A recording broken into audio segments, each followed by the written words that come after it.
اور جس میں مسجد اقصیٰ بھی شامل ہے، یعنی مسجد اقصیٰ اور یروشلم پر بھی غیر قانونی قبضہ کر رکھا ہے۔ تو ایک تو یہ ہے کہ اس کے پاس وہ اپنا علاقہ موجود نہیں تھا، اس کو امریکہ اور اقوام متحدہ نے ایک ساز باز کے ذریعے سے ایک چھوٹا سا علاقہ دے دیا، اور جب دے دیا تو اس میں سے بھی اس نے اس کو بڑا کرنے کے لیے 72% اپنے وجود کو بڑھا لیا غیر قانونی طریقے سے، اور آج بھی قانون کے مطابق، اقوام متحدہ کے مطابق وہ غیر قانونی طور پر قابض ہے۔ خود اقوام متحدہ مانتا ہے کہ یہ تمام علاقے قانونی طور پر اسرائیل کا حصہ نہیں ہے، لیکن چونکہ وہ طاقت میں ہے، چونکہ اس کو عالمی طاقتوں کی حمایت حاصل ہے، چونکہ اس کو امریکہ کی حمایت حاصل ہے، تو اس لیے بس وہ قابض ہے تو قابض ہے۔ تو پہلی بات تو یہ ہے کہ اسرائیل کے پاس جو کل چلیے مان لیں کہ وہ قانون جیسے بھی ہوا، وہ قانونی طور پر اگر وہ حصہ اسرائیل کا اپنا ہے بھی تو بھی یہ 72% علاقہ تو کم از کم اسرائیل کا نہیں ہے، یعنی 72% علاقے پر تو وہ قابض ہی ہے، تو یہ اس کا علاقہ نہیں ہے۔ تو اس ریاست کو، اسرائیل کی اس ریاست کو ریاست نہیں مانا جا سکتا، کیونکہ وہ دوسرے کی سرزمین پر قابض ہے، اور یہ قانونی طور پر بھی ایسا ہی ہے، یعنی اقوام متحدہ کے مطابق بھی وہ علاقہ آج کاغذات میں بھی فلسطین کا ہی ہے جس پر اسرائیل قابض ہے۔ ایک بات تو یہ ہو گئی۔ دوسرا سوال یہ پیدا ہوتا ہے کہ کیا اس کی کوئی سرحد ہے؟ سرحد کا جو کانسیپٹ ہے یہ بڑا عجیب و غریب ہے اسرائیل کے ہاں، کہ سرحد کیا ہوتی ہے۔ دیکھیے، اسرائیل دنیا کی وہ واحد ریاست ہے، دنیا کی، پوری دنیا کی وہ واحد ریاست ہے جس نے آج تک اپنی سرحد کا باقاعدہ اعلان نہیں کیا کہ یہ ہماری سرحد ہے۔ پاکستان کی سرحد ہے، ایک ایک انچ کا پتہ ہے، بھارت کی، نیپال کی، بھوٹان کی، سارے دنیا کی جو سرحد ہے اس کا تعین موجود ہے کہ اس کی یہ سرحد بنتی ہے، یہاں سے اگلا انچ جو ہے وہ دوسرے ملک کا ہے۔ لیکن اسرائیل دنیا کی وہ ریاست ہے جس نے آج تک اپنا انٹرنیشنل بارڈر ہی ڈکلیئر نہیں کیا ہوا کہ جی یہ ہمارا انٹرنیشنل بارڈر ہے، یہ ہماری سرحد ہے، اس کا سرحدوں کا کوئی تعین نہیں ہے۔ کیوں؟ یہ بڑا امپورٹنٹ سوال ہے۔ دیکھیے، ان کے ہاں ایک بیبلیکل یا بائبلیکل لینڈز کا ایک تصور موجود ہے اسرائیل کے ہاں۔ اچھا، اس تصور کا کیا مطلب ہے؟ اس تصور کے تحت نیل سے لے کر فرات تک کا جو علاقہ ہے، نیل سے لے کر فرات تک کا علاقہ، یوں سمجھتے ہیں کہ یہ اللہ نے انہیں دے دیا ہے۔ یاد رکھیے کہ اسرائیل ایک مذہبی ریاست ہے، یہودی مذہب پر سختی سے کاربند ہے، یہ ایک مذہبی ریاست ہے، اور وہ کہتے ہیں کہ جی نیل سے فرات تک کا جو علاقہ ہے وہ اللہ نے انہیں دے رکھا ہے، اور جب تک وہ اسے مکمل نہیں کر لیتا، یعنی نیل سے لے کے فرات تک کا جب تک وہ علاقہ پورا اپنے قبضے میں نہیں لے لیتے، اس کا وجود نامکمل ہے، اسرائیل کا وجود نامکمل ہے۔ اچھا، اب یہ جو تصور میں آپ کو بتا رہا ہوں بیبلیکل لینڈز کا، اس کا مطلب ہے کہ اگر کوئی اپنے پاس تورات رکھتا ہے، یعنی ایک کانسیپٹ اس کا یہ بھی ہے کہ اگر کوئی اپنے پاس تورات رکھتا ہے، یعنی کوئی تورات اس کے پاس موجود ہے، تو اس کے لیے ان تمام زمینوں پر قابض ہونا لازم ہے، یعنی اگر وہ اس مذہب کا ماننے والا ہے تو اس پر لازم ہے کہ وہ اس طرح سے ان زمینوں پر قابض ہو جائے۔ یہ تو پھر بالکل ایسے ہی ہے جیسے اگر ہم مسلمان یہ کہیں کہ پوری زمین اللہ کی ہے اور اس زمین کو پر حق مسلمانوں کا ہے کیونکہ اللہ کا جھنڈا یہاں پر بلند کرنا ہے، تو اسی کانسیپٹ کے تحت اگر مسلمان کام کرتے ہیں تو ہم ان کو دہشت گرد کہتے ہیں۔ ہم کہتے ہیں کہ جی یہ ٹیررسٹ ہیں، دہشت گرد ہیں، اور انہوں نے دہشت گردی جو ہے وہ پھیلا رکھی ہے، ان کو محدود کیا جائے، ان کو جو ہے وہ ان کو ڈیل کیا جائے، ان پر حملہ کیا جائے۔ اور اس کانسیپٹ کے تحت اگر اسرائیل اپنی سرحدوں کو بڑھانا چاہتا ہے تو اس کی اجازت ہے۔ اچھا، یا ایک موشے دایان ایک کمانڈر ہوا کرتے تھے، کمانڈر یروشلم فرنٹ کے، اور یہ سابق وزیر دفاع اور وزیر خارجہ بھی رہے ہیں، سابق وزیر دفاع بھی رہے ہیں، وزیر خارجہ بھی رہے ہیں، موشے دایان، اور یہ بڑے جنگجو مانے جاتے ہیں ان کے، اور اسرائیل کے بڑے ایک کمانڈر مانے جاتے ہیں۔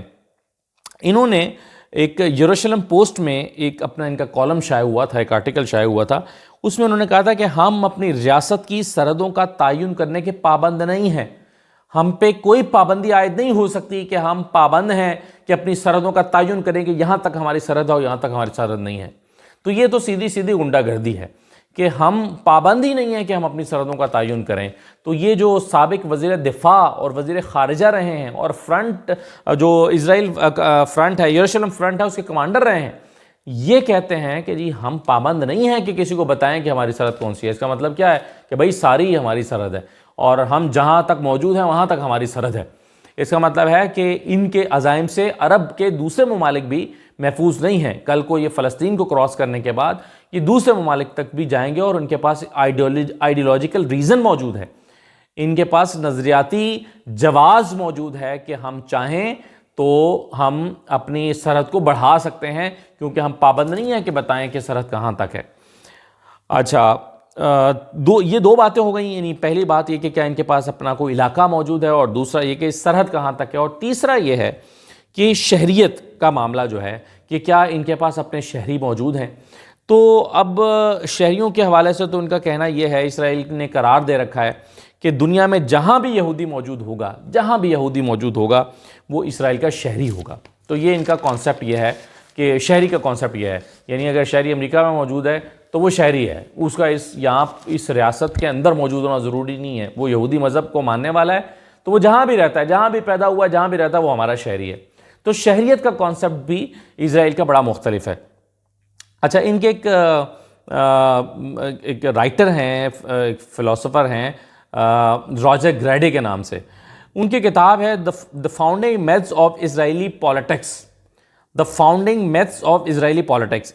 اس کتاب کے بارے میں آپ کو بتا دوں کہ یہ کتاب جو ہے یہ فرانس میں 2.5 لاکھ فرانک اس کو جرمانہ ہوا تھا, اور ان کو رائٹر کو اس کی قید کی سزا سنائی گئی تھی, اور ان کی کتاب پر کی اشاعت پر بھی پابندی لگا دی گئی تھی. اب انہوں نے, گریڈی نے یہ دعویٰ کیا کہ اسرائیل وہ ریاست ہے جو کسی سرحد کی قائل نہیں ہے, اور جارحیت اس کی حکمت عملی کا بنیادی اصول ہے. ایک تو یہ کہ یہ کسی سرحد کی قائل نہیں ہے, یہ وہ ریاست ہے جو سرحد کو نہیں مانتے کہ ہماری کیا سرحد ہونی چاہیے. اور دوسرا یہ کہ جو جارحیت ہے, حملہ کرنا, تباہ و برباد کرنا, آگے بڑھنا, یہ ان کی حکمت عملی کا بنیادی اصول ہے, اسی کے مطابق یہ آگے چلتے ہیں. تو اب یہ جیسے کہ میں نے آپ کو پہلے بتایا کہ اسرائیل کا جو مذہبی عقیدہ ہے, مذہبی عقیدہ ہے.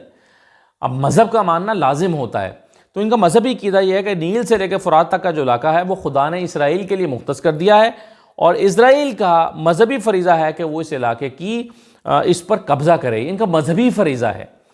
تو یہ دیکھیں, میں نے پہلے بھی مسلمانوں کا ذکر کیا کہ مسلمان اگر کہیں کہ جی ہمیں اللہ نے جہاد فرض کیا ہے اور غیر مسلموں کو مارنا ہم پر فرض ہے, تو اسی کانسیپٹ کے تحت تو پھر ان کو دہشت گرد قرار دے دیتے ہیں, اور یہی کانسیپٹ لے کر اگر اسرائیل چلے گا تو وہ دہشت گرد نہیں ہے.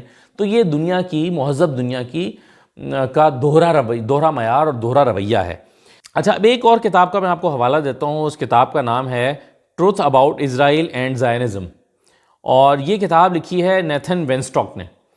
اچھا, یہ جو کتاب ہے اس میں وہ کہتے ہیں کہ یہ ملک چونکہ اللہ کا انعام ہے اسرائیل, اس لیے اس کے وجود کے بارے میں کسی جواز کے ہم محتاج نہیں ہیں, بس یہ ہمارا ہے. تو اس کا جو وجود ہے اس کے بارے میں ہم کسی کو وضاحت دینے کے پابند نہیں ہیں, یہ ہمارا ہے تو ہمارا ہے.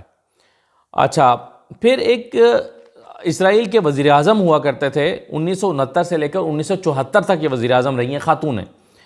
ان کا نام ہے گولڈا مائر. تو یہ گولڈا مائر سابق اسرائیلی وزیر اعظم ہیں, اور یہ اسرائیل کی میں پہلی خاتون وزیر اعظم اور شاید واحد خاتون وزیر اعظم رہی ہیں.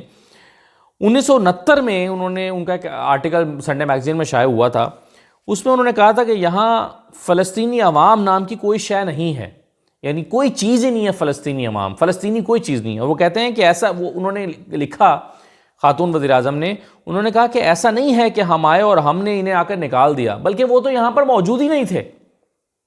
یعنی فلسطین اور فلسطینیوں کے وجود کی سراسر نفی کر دی.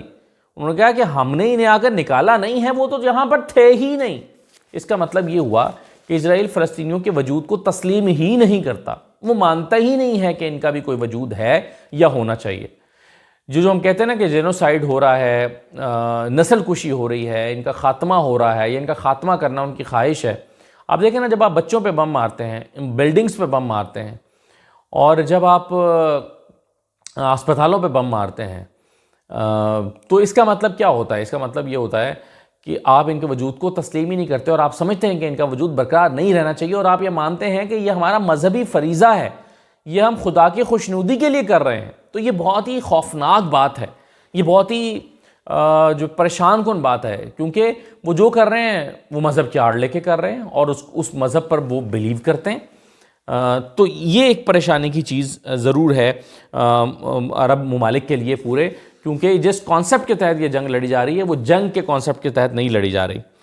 اچھا، اسی طرح سے کہ نیشنل جیوش فنڈ کے ڈائریکٹر رہے ہیں یوسف ویز، انہوں نے بھی کہا تھا کہ یہ بات عیاں ہو جانی چاہیے کہ یہاں عربوں کے لیے کوئی گنجائش نہیں ہے، اس کے علاوہ کرنے کا کوئی کام نہیں ہے کہ عربوں کا صفایا کیا جائے۔ تو یہ کانسیپٹ ہے اسرائیل کے فلسفر، اسرائیل کے ماننے والے، ان کی ریاست، ان کا کانسیپٹ، اس کے تحت وہ کام کر رہے ہیں۔ اب آپ کے ذہن میں سوال یہ پیدا ہوگا کہ یہ جو حماس نے حملہ کیا، حماس کے حملے کا کیا، حماس نے حملہ کیوں کیا، اس کے نتیجے میں سب یہ فلسطینیوں کو بھگتنا پڑ رہا ہے۔ تو دیکھیں، یہ تو ہو سکتا ہے کہ حماس نے اس کو پلان کیا ہو، حماس کا یہ حملہ ناکام بنایا جا سکتا تھا، یہ میرا ماننا ہے۔ اور یہ میں نہیں مانتا کہ موساد جیسی اتنی طاقتور دنیا کی سب سے بڑی ایجنسی، دنیا کی سب سے بڑی تنظیم، ان کو یہ پتہ ہی نہ چلا ہو کہ حماس کے جنگجو کیا تیاری کر رہے ہیں۔ میرا ماننا یہ ہے کہ حماس کو نہ صرف یہ کہ حملہ کرنے دیا گیا ہوگا، بلکہ حملہ کرنے میں مدد بھی دی گئی ہوگی۔ یہ بھی ممکن ہے کہ موساد نے خود حماس کے اندر گھس کے ان کے لوگوں کو اکسانے میں مدد دی ہو۔ یہ جنگ کا بنیادی اصول ہے کہ آپ کسی کو انوائٹ کرتے ہیں، کسی کو جو ہے وہ پوش کرتے ہیں کہ وہ آپ کے اوپر اٹیک کرے اور پھر آپ جوابی حملہ کریں۔ اور یہ جب حماس حملہ کرنے کے لیے آ رہا تھا تو یہ ممکن نہیں ہے کہ ان کو پتہ نہ ہو، بلکہ جان بوجھ کے حملہ کرنے دیا گیا ہوگا تاکہ اس کا جواز بنا کر پھر فلسطینیوں کی نسل کشی کی جائے اور بے دریغ ان کو برسائے جائیں اور دنیا کو بتایا جائے کہ ہمارے پاس وہ جواز موجود ہے، ہم پر حملہ ہوا تھا تو ہم تو دفاع میں کر رہے ہیں۔ اب آپ دیکھیں 9/11 جب ہوا تو اس کے بارے میں بھی یہ مانا جاتا ہے، اس کے بلکہ دو کانسیپٹ ہے، بلکہ ایک تو کتاب ہے نا 9/11 دا بگ لائے، یہ کتاب جو ہے اس میں وہ کہتے ہیں کہ یہ 9/11 تو ہوا ہی نہیں، کوئی جہاز اغوا ہوئے ہی نہیں، یہ سب امریکہ کا اپنا کیا دھرا تھا۔ اور وہ مانتے ہیں کہ جو چیز جہاز کی شکل کی آ کر ورلڈ ٹریڈ سینٹر سے ٹکرائی وہ جہاز نہیں تھے، وہ اس کی شکل کا کوئی میزائل بنایا گیا تھا جو آ کر ٹکرایا تھا۔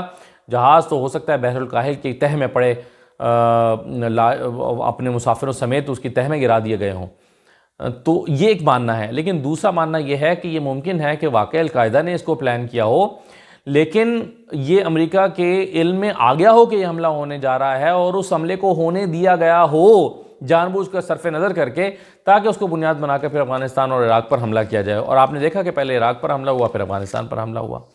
تو جو کچھ اس وقت ہو رہا ہے یہ خاص منصوبہ بندی کے تحت ہو رہا ہے، اور اس خاص منصوبہ بندی، یہ جو میں نے آپ کو مختلف کتابوں کے حوالے کانسیپٹس بتائے ہیں، یہ بھی بتایا کہ یہ تین چیزیں جو ایک ریاست کے پاس ہونی چاہیے، یہ تینوں ان کے پاس موجود نہیں ہیں۔ اس لیے انٹرنیشنل ڈیفینیشن کے مطابق یہ ریاست تو ہے نہیں، لیکن اس کے باوجود دنیا ان کے ساتھ دے رہی ہے۔ تو جنگ واضح ہے، مسلمانوں کو مارنے، نسل کشی کرنے کا پلان ہے، پورا عرب تباہ کر دیا گیا۔ آپ جانتے ہیں کبھی لیبیا کو تباہ کیا گیا بہانے سے، عراق پر حملہ کیا گیا، شام میں کیا گیا۔ تو یہ ایک پورا کانسیپٹ ہے، اور یہ دنیا میں طاقت کا ہی بہرحال کھیل ہے کہ جو بھی سپر پاور ہوتی ہے وہ پھر اسی طرح سے ایکٹ کرتی ہے اور اسی طرح سے جو ہے وہ اپنے مخالفین کو کچلنے کے حربے استعمال کرتی ہے۔ تو اس کا توڑ ایک ہی ہے کہ مسلمان ممالک طاقتور ہوں، طاقت اکٹھی کریں، اور آج کی طاقت اکانومی کی طاقت ہوتی ہے۔ اکانومی مضبوط ہو، پھر آپ کا ڈیفنس مضبوط ہو، پھر آپ کے پاس آپ کے ہتھیار مضبوط ہوں، تو پھر میرا خیال ہے یہ طاقت کا توازن قائم ہوگا، پھر آپ دوسرے کی جارحیت کو روک سکتے ہیں۔ لیکن جب تک ہم ذہنی طور پہ بھی غلام ہیں اور معاشی طور پہ بھی کمزور ہیں، تب تک پھر انفارچونیٹلی یہ مار مسلمانوں کو پڑتی رہے گی۔ کبھی ایک خطے میں پڑے گی، کبھی دوسرے میں پڑے گی، کبھی عراق میں پڑے گی، کبھی شام میں پڑے گی، کبھی فلسطین میں پڑے گی، کبھی پاکستان میں پڑے گی۔ خدا نہ خواستہ، اللہ نہ کرے، میرے منہ میں خاک، اللہ کرے کہ پوری دنیا کے مسلمان محفوظ رہیں، بلکہ انسان محفوظ رہیں۔ مسلمان تو کیا، یہ جنگ جو ہے یہ مسئلے کا حل تو نہیں ہوتی، جنگ تو الٹا معصوموں کا خون ہی بہاتی ہے، جیسا کہ ابھی بھی بہہ رہا ہے۔ اجازت دیجیے، اللہ حافظ۔